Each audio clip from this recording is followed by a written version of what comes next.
Hello and welcome to the Claret and Blue podcast. Are you all right there, John? Mate, I forgot them. We've changed the music, haven't we? So I was waiting for it to kick in and start going. So I was just Yeah. writing something.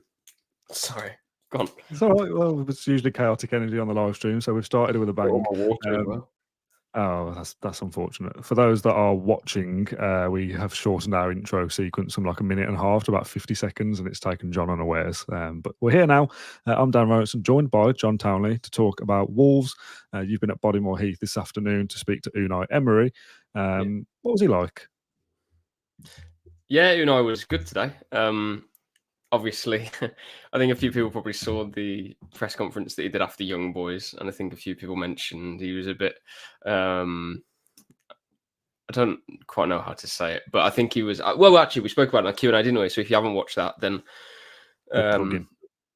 yeah, then please do, because that kind of explains what I'm about to say here. But yeah, it wasn't kind of too pleased, I don't think, with the topic of questions, shall I say. A lot of it was about John Duran and his celebration and whatnot. I won't go into it too much because a lot of people would have probably watched that now watching this and they don't want to hear it again. But yeah, Unai was good form today when, or shall I say, after he did his broadcast section, then it was kind of up to us written lot to make sure it was going to be a positive section for the written part as well. So, yeah, a good press conference, quite a few different lines ahead of Wolves.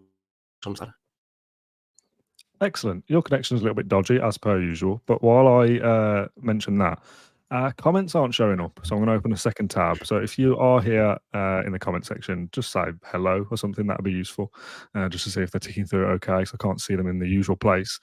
Classic. No one's talking, that's why. Well, that's what I mean. It's either no one's here or the comments aren't working. I'm hoping it's the second one. What was the kind of key takeaway from the presser, regardless of any kind of injury news? Because obviously we'll do that separately. Was there anything mentioned about it being like a local rivalry and stuff like that? Because we kind of underplay it as like, well, they're not really our biggest rivals. We're not their biggest rivals. Was Emery mentioned about that at all? There was one question asked about it being a derby, and I can't remember what the question was because Emery's answer itself wasn't particularly riveting. And I'll be totally honest, I don't care about Wolves. I have no hatred for them, really. I know they're hatred for Villa, but they're irrelevant, to be honest. In terms of if I'm putting my fan hat on, by the way, I've got to stay professional here. But I think that's almost the same for like Unai and the players as well, apart from Morgan Rogers, maybe Jacob Ramsey as well. But I don't think they'll really feel it as a derby or a rivalry, especially if you go into Molineux, it would be a whole lot different if you went to St Andrews or maybe even the Hawthorns, I don't know. But for me, I don't feel that kind of hostility to Wolves. It's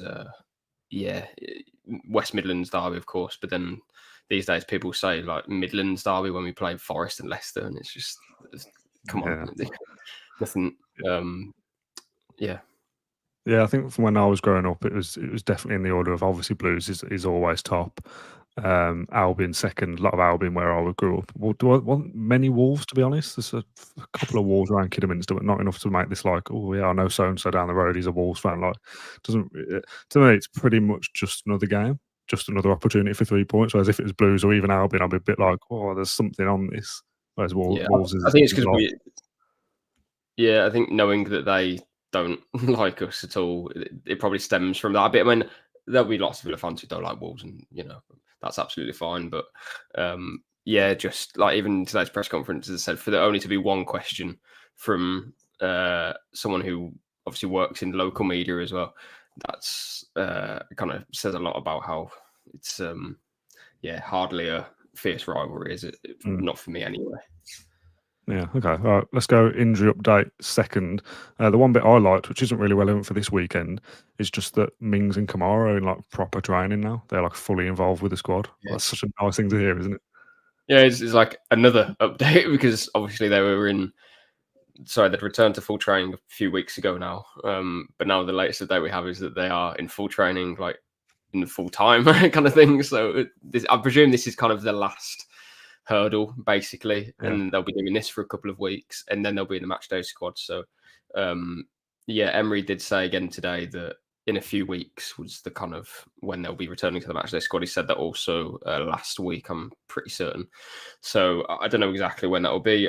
Presumably after the international break, that would make sense. I don't think we'd need either of them before then. What have we got? We've got Ipswich, Man United after tomorrow, and obviously Bayern and Wickham. Yeah. So yeah, ideally you'd want to have both of them back for Saturday. But if they're not in kind of tip-top shape, then we'll welcome them back for the match against Fulham away. And that isn't like I don't know that for sure, of course, because we'll see how they get on sort of thing. But I'm sure that will be the game or the day that they return fully. And how many weeks is that? That's 1, 2, 3, 4. That's 4 weeks away. So that's hopefully enough time for them to get back into the swing of things. And then you've got a home game a couple of days after that against Bologna, obviously in the Champions League, and then Bournemouth at home. So yeah, kind of nice little run of fixtures for them to hopefully bed back in.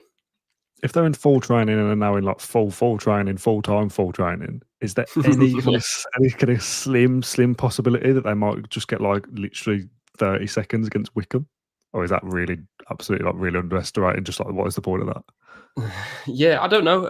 I presume Villa, I don't know if for certain on, I should, to be honest, but obviously the EFL Trophy is usually a good opportunity for these players to get minutes. Obviously Ramsey got minutes, Barkley, not that he was injured, but just to keep himself ticking over. And then obviously Buendia as well. So whenever Villa play the next EFL Trophy match, I'm sure there'll be one coming up that kind of fits that schedule. Is that like the under-21s thing? Yeah. So they'll be playing. In fact, you know what? Instead of being lazy. Well, we are live, John, so now you're going to clack away on your keyboard. Yeah, I do type quite loudly. Hold on. Let me see this. All right, 24th of September. So that's in 4 days. That's not going to happen. So we go to Bolton on Tuesday, this is September the 24th, which is when we play Wickham. That's strange. Anyway, and then October 29th as well, which is obviously much later. So that I presume they'll be involved in that match, but hopefully, before that against Fulham as well. So yeah, the key thing here though is that there's no rush, because if you look at the squad that we have in terms of depth, I know that one injury here and there can, take its toll, but seriously, like we have so much depth.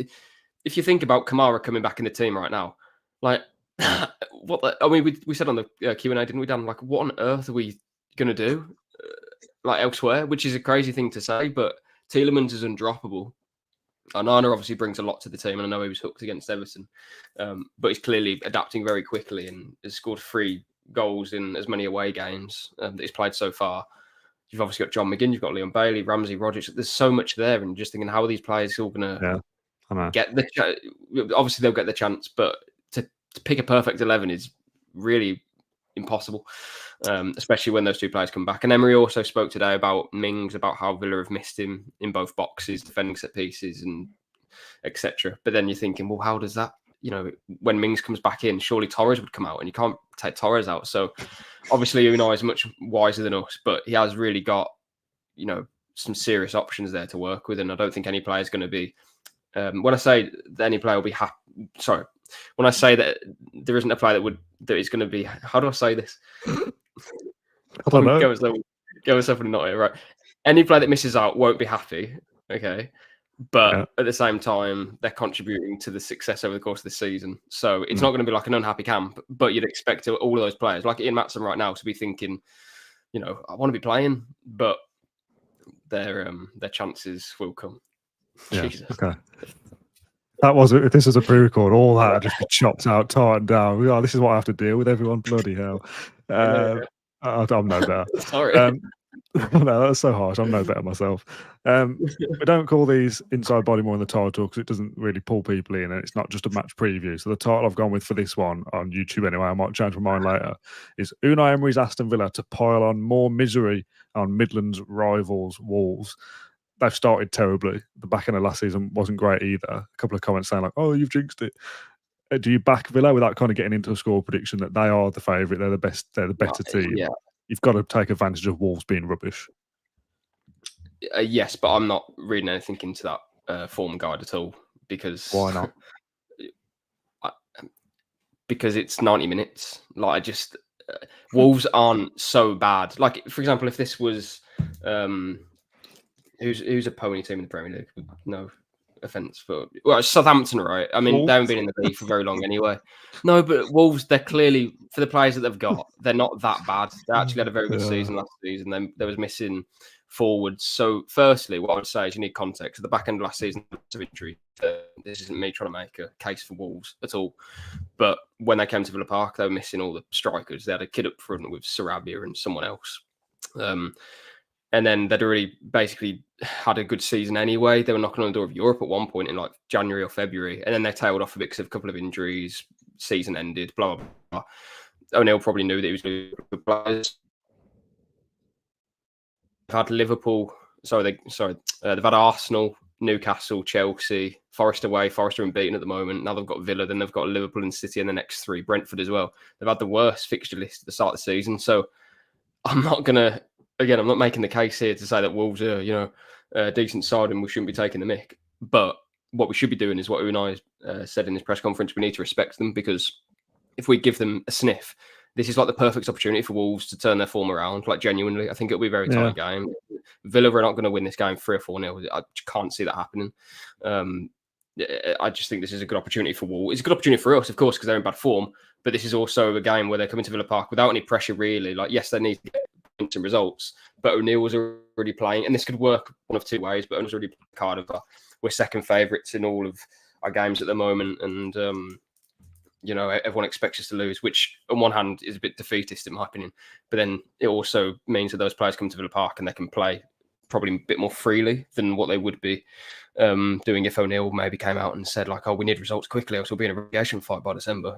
That won't happen with that group of players. They've obviously lost someone, Kilman, but they have a lot of quality. I really like João Gomez. Lemina's a decent player in the Premier League. Like, they've got quite a lot going for them still. So it'll be a tough game, and if we give them an inch, then they'll probably make us pay for it.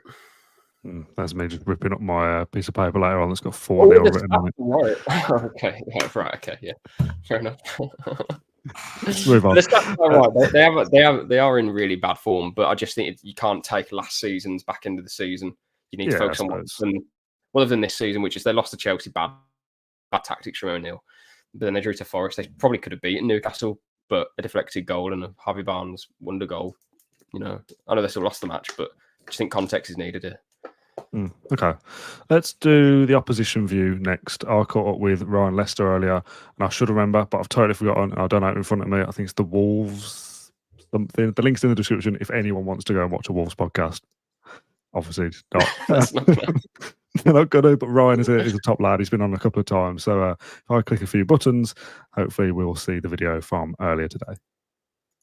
Ryan, thanks for joining us on the podcast. Appreciate it as always. I've got 3 questions for you before we get into Aston Villa versus Wolves at the weekend. Not a great start for Wolves, I think is probably the understatement of the century. How do you assess the opening couple of games? Results and stats don't really lie, do they? Wolves are sitting in the relegation zone after a tough start, but I think Opta had it as the team with the hardest Premier League start was Wolverhampton Wanderers. It was Arsenal, Chelsea, Forest away, and then Newcastle. So it's been quite a tough start. I'm not sure the points reflect the performances so far. I know a few fans are creaking with the manager a little bit, but I think the majority can see there have been lots of good spells in games, but there haven't been full games where we've had good spells. And to get something on Saturday, Wolves are going to have a good performance from 0 to 90 as opposed to a good second half like they did at Brighton on Wednesday. I was going to ask you, not as like one of the main 3 questions, but as a follow-up, is where you are, is that deserved? Do you feel like you should have had more points by now, or have you been as poor as it looks? I don't think Wolves have been as poor as it looks, but you make your own luck, and Wolves are probably guilty of missing chances. I'd be more concerned if Wolves weren't getting chances. I think the same applies to forwards, really. I start worrying about people or teams when they don't get chances, but Wolves missed a handful of chances in the week. They had the chance to put the game to bed against Newcastle. They didn't. But you make your own luck as well. So Wolves probably deserve to be down there, but I'm not sure they deserve to lose against Newcastle, but you've got to take your chances and you can't let in screamers. How much is riding on this game specifically for you? Obviously, it's a Midlands derby. There's always that extra edge to it, but Wolves need points, don't they? And you've got to start getting something at some point. Obviously, everyone watching this will hope it's not this weekend, but every game that goes by where you're still down there it's that extra pressure anyway, isn't it, for the manager, for the fans? It's not nice. We've had a start like this for a few years now, on and off. This has happened. Like last season, Wolves were fantastic at Man United, got nothing, and then eventually kick-started the season with a fantastic win against Man City.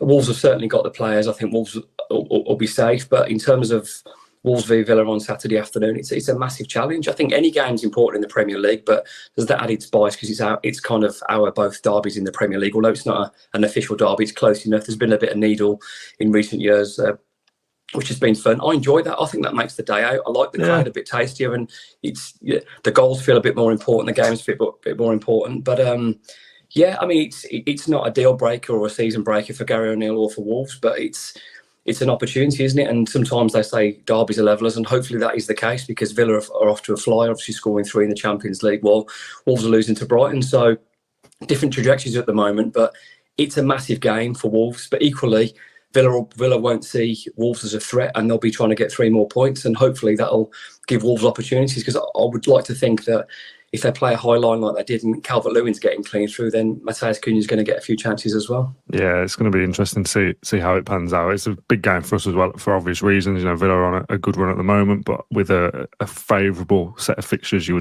would argue coming up over the next couple of weeks, that Villa will just see it as another 3 points to try and march on towards finishing as high as possible. The last game that we played at Villa Park, from Wolves' perspective, you know, not having any recognised striker, playing youngsters and stuff, it felt like Villa were always going to go on and win that game.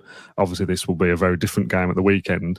Who's the kind of danger man that Villa should be wary of? Is it Cunha? Well, Cunha's had a quite quiet start to the season. He has scored and he has got an assist, but he's been quite quiet so far. Strand Larson, I don't know who you were interested in yourself. I think that may have progressed if you'd have sold Duran. He was someone that you were interested in earlier in the summer. He's a handful. But Wolves have signed a player called Andre from Brazil. He currently holds for Brazil, sits in front of the centre backs. He played just over an hour last week, and he was magnificent. It was no surprise that Newcastle got on top of the game when he was off the pitch. Runs with the ball, strong, recovers the ball well, short range, long range. He's very much a little bit, not quite the same, probably a bit more aggressive, but in that sort of Doug Lewis-Therese role, come in collecting, and he can pass it left or right, short or far. So he's very much the game changer for Wolves. He's someone that can protect the defence, but he looks like someone that can get things moving forward quickly as well, and also travel the ball if needed. So, but yeah, I Cunha for goals, but in terms of a key man, I'd say Andre. I've only seen him once, but you can see why the people in Brazil are talking about him, and I'm delighted he's joined Wolves. We do our score predictions at the back end of this show, but I'll take one from you if you've got one. Are you backing Wolves?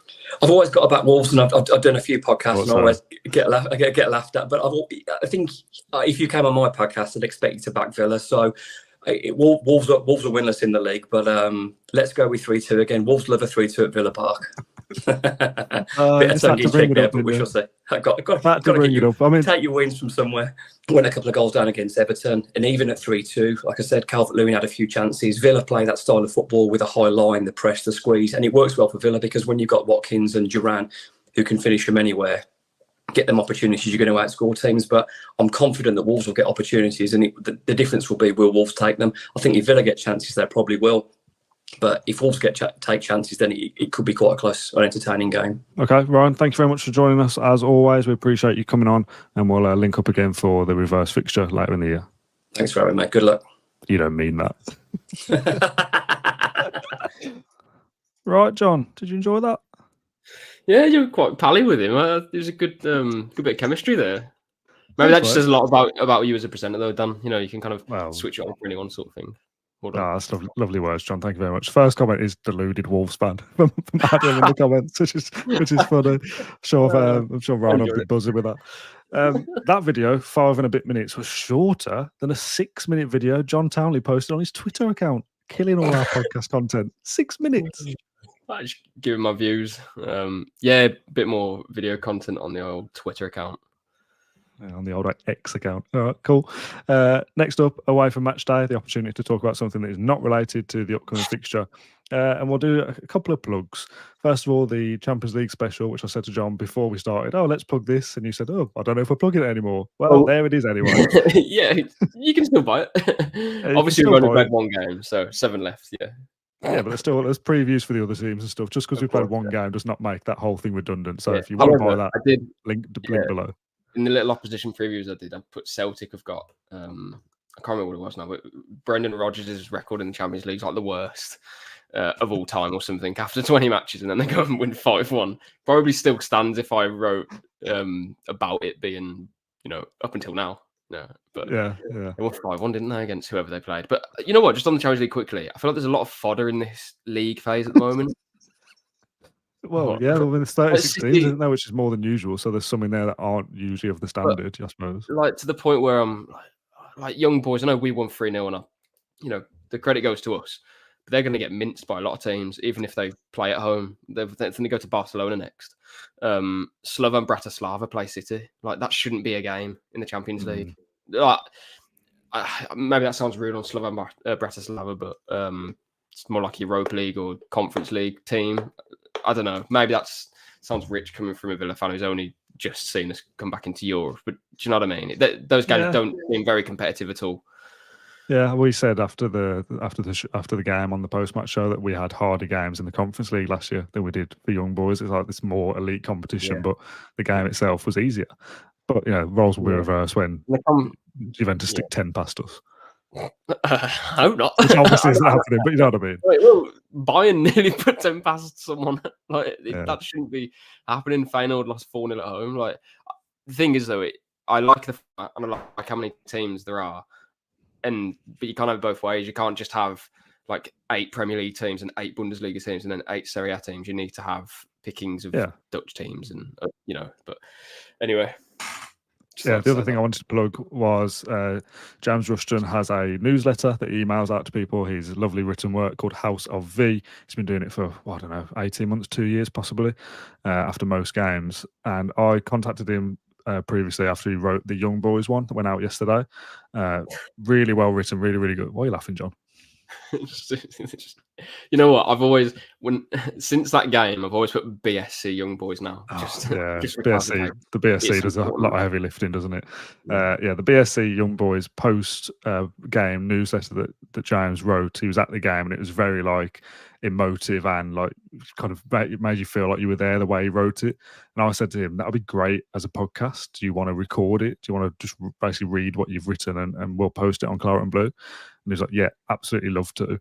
So as an audio exclusive thing, a bit like Matt Kendrick's Villa Voice Notes, if you're listening on Spotify or Apple Podcasts, if you scroll down underneath this, there'll be James Rushton's audio from Young Boys game, and he's going to be doing them semi-regularly for us as well. So a bit of bonus content on the podcast. If you're on YouTube and you always watch on YouTube, the only place you will get that is on the likes of Spotify, Apple, Google Podcasts, or whatever it's called. But worth a listen if you get 10 minutes. As I'm sure you'll be watching later, John. Listening later. Yes, precisely. Yeah, James is an extremely good writer, and it'll be interesting to hear him talk about it.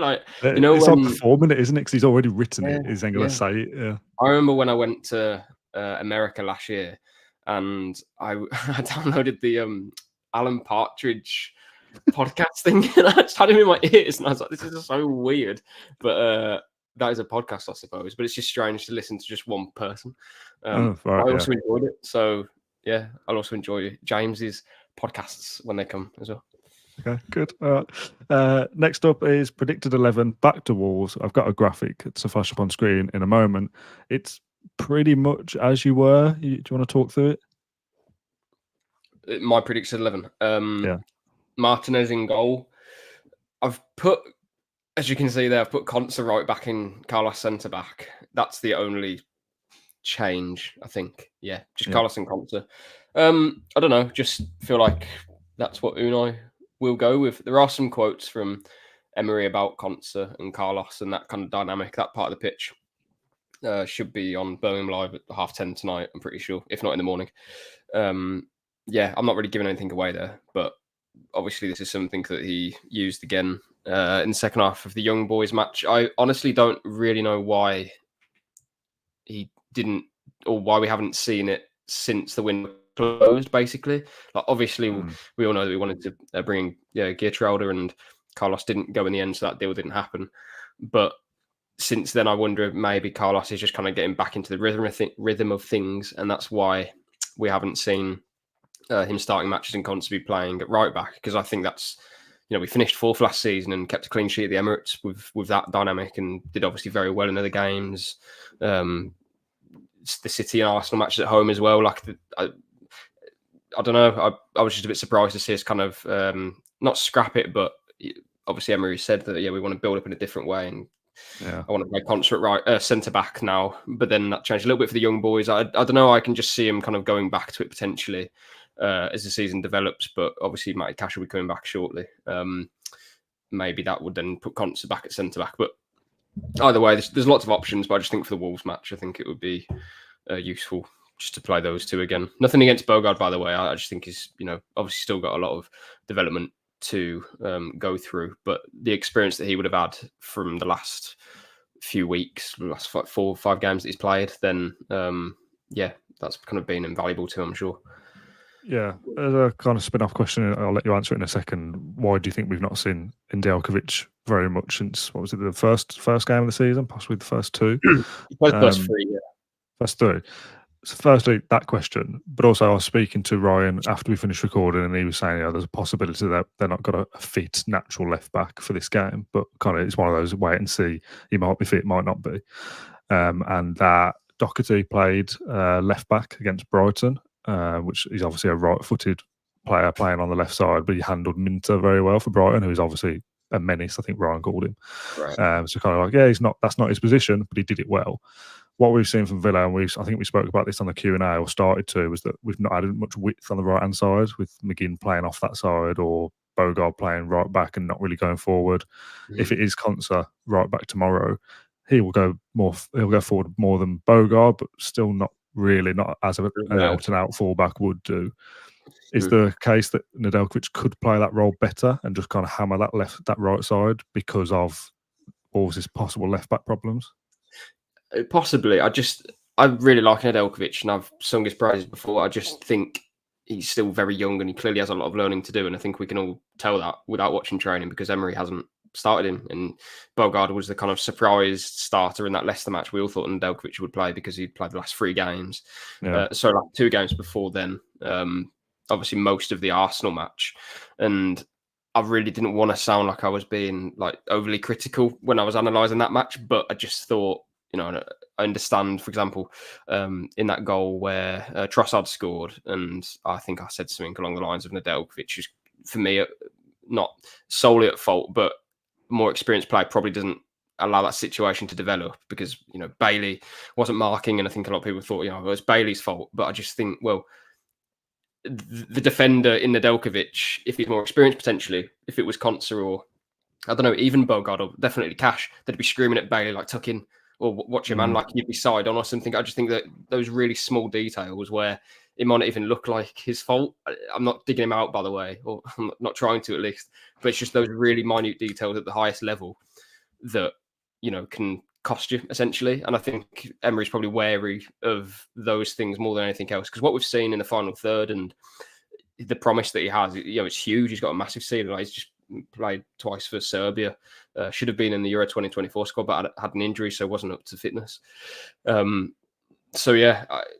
No issues with Nedeljkovic. He's only 18 still. That's very, very young to be playing in the Premier League, especially in a defence which is kind of been chopped and changed a little bit as well. So, why gone? Yeah, you just went at the very end, then you went so, and then just paused. Oh, that was a dramatic ending. I think I said the point anyway, really. But yeah. Okay, all right. Let's move on to the final part of this show, the score prediction. Predictions last week for Everton. Obviously, we don't keep a score for the Champions League games, but me and Kendrick did that, and we both said 3-1, so close enough, but still nothing. For Everton, we both predicted Villa to win. You said 3-0. I said 5-1. I got 5 goals, but not quite in the right order. Obviously 3-2, so we both get a point for getting the correct outcome. We also both got a point for the correct outcome at Leicester. We both got nothing for West Ham and Arsenal. So we're both on 2 points each. Very measly beginnings to the Predictions League for this season. Obviously, this season, for those that haven't been keeping up with each one, we write them down, so there's no kind of fun and games for the predictions that John says something and I change mine just for the sake of playing the game. So if we write them down, we can't change them, and I've already done mine. You done yours, John? I'm just styling it out one sec. I was hoping that was enough waffle for you to go, yes, mate, I've done it. And then we could just reveal. All right, done it now. Okay, right. If we'll reveal our score predictions in 3, Oh, I'm not ready. 2, Oh, my phone's bugged out. Sorry. 2.5. Oh no, you're gonna have to wait. Hold on. Bloody hell. I'll read a couple of the Sorry, comments. I Paul, know. Sorry, everyone. It's not even that. Paul in the comments says 3-1 Villa. Stephen Williams says 3-2 Villa. So 3 goals. Lots of goals in all of these I'm ready. predictions so far. Okay, all right, ready? Yeah. 3, 2, 1. John's frozen, which is great for absolutely everybody. I've gone 2-0. 2-0 Villa. What you got, John? You're still frozen, mate.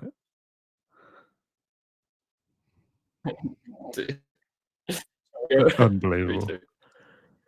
You've gone 3-2. What an absolute waste of time. That's showing me that is. Right, I think you said 3-2. I'm just going to wrap it up because your connection's as bad as Matt's. What I can't get these days is a presenter. That's a stretch in itself. Somebody to join me who's got a decent internet connection would be a great starting point for doing live streams. John said 3-2. I've gone 2-0. I can see you, but it's bad. Yeah. Yeah. Nothing happened on my screen then for 2 minutes. I just held my phone up hoping you'd see it. Nah, just a white blurry mess. You didn't see it. You didn't see my prediction. Nah, I heard you say 3-2. Did you? Oh, well, there it is. Can you see that? I mean, yeah, it's just a mess. Yeah. Oh my god. Okay, I can see it. Right, put your phone away, John. Forget it. Maybe you just want to turn my phone on. Yeah, well, yeah, possibly. An absolute shambles. We need to invent some ground rules for these live streams because we're getting out of hand. This is at the end. Last week it was the very start, wasn't it? So we've come this far. All right. Thank you, everyone, for watching or listening to this version of the Claret and Blue podcast. This episode of the Claret and Blue podcast. I'll be joined tomorrow evening by Matt Kendrick at 7:30, 8 o'clock for the post-match live stream. Hopefully his connection works. To be fair to him, it wasn't quite his internet connection last time. It was his webcam playing silly buggers. Yours is a Wi-Fi thing, and there's not really much we can do about that. Yeah, his webcam kept disconnecting. Nightmare, mate, honestly. Right, thanks everyone for watching or listening. Thank you, John, for joining me. We'll see you again tomorrow. Bye-bye.